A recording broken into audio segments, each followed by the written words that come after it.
Howard Stern Show. You did interview Bill Cosby at one point in your life? Or you never did? Never did. Yeah. Were you a fan of Bill Cosby? A giant fan of Bill Cosby. I mean, he was the first comedian I probably listened to. Right.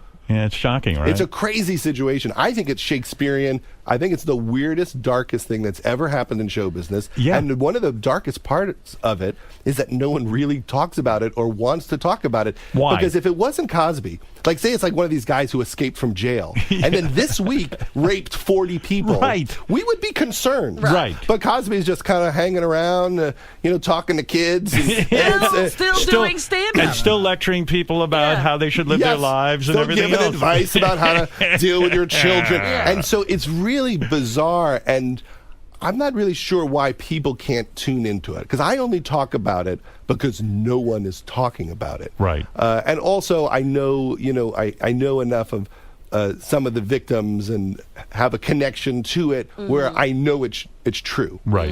And so that's what's different, which is, I've spoken to someone who's like, yes, this is exactly how it went down. But it's so bizarre to see Cosby even on a TV show recently. Yes. And he talks like an alien at this point. And they treat him with respect, which troubles me. They still treat him with respect. I mean, you wouldn't talk to those guys who broke out of jail that way. No. But they're like, what do you think of the accusations? He's like, well, the people, and they'd understand about the dreams of the children, and we should think about the way the world works. If you were handed a script that said the world's most lovable comic who is adored by everyone, he's called America's father, is secretly a serial rapist, you'd say, look, that's a stupid idea for a film. Because it just wouldn't happen. Exactly. That's how bizarre this thing is. That would be like a lost, bad Jerry Lewis movie, like the one in the concentration camp. Yeah, you can't believe it. And then you just go like, what's happening in his house? What's Camille doing right now? Are they having breakfast right now?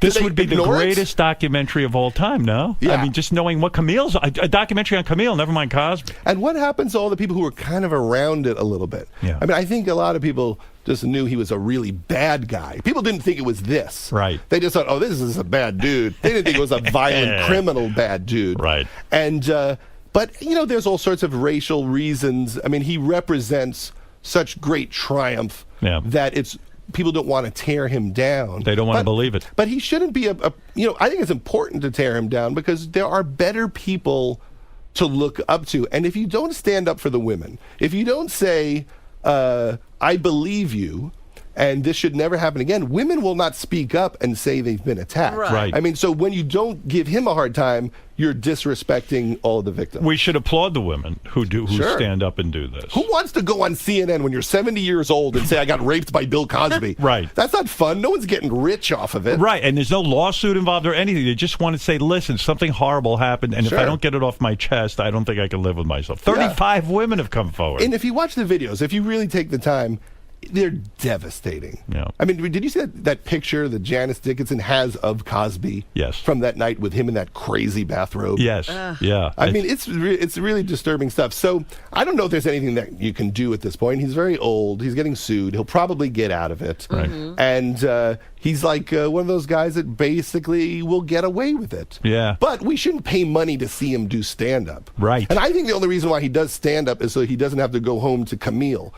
So he stays out on the road and he's like, Camille, I'd love to tell you what happened, but I'm going to be at the Panera Bread in Wisconsin. I know, but if that thing happened to you, where now you've been exposed and everything, wouldn't you just go to another country and hide with all your money and just like disappear somewhere, like some sort of Nazi after World War II in Argentina? Yeah, go to Brazil or Argentina. All right. Yeah, it's crazier to play a concert in Atlanta the next day. Yeah, it's crazy. And not acknowledge it. No, it's like, like even when the people are heckling, talk about heckling, people are heckling when he goes, that's all right, let's wait for him to quiet down, let's everybody just, he's the voice of reason. Yeah, it's like a priest, it's like a pedophile priest who, is good to a lot of people and then evil to like a few kids. Yeah. And so you can't speak up because he gave hundreds of millions of dollars to college.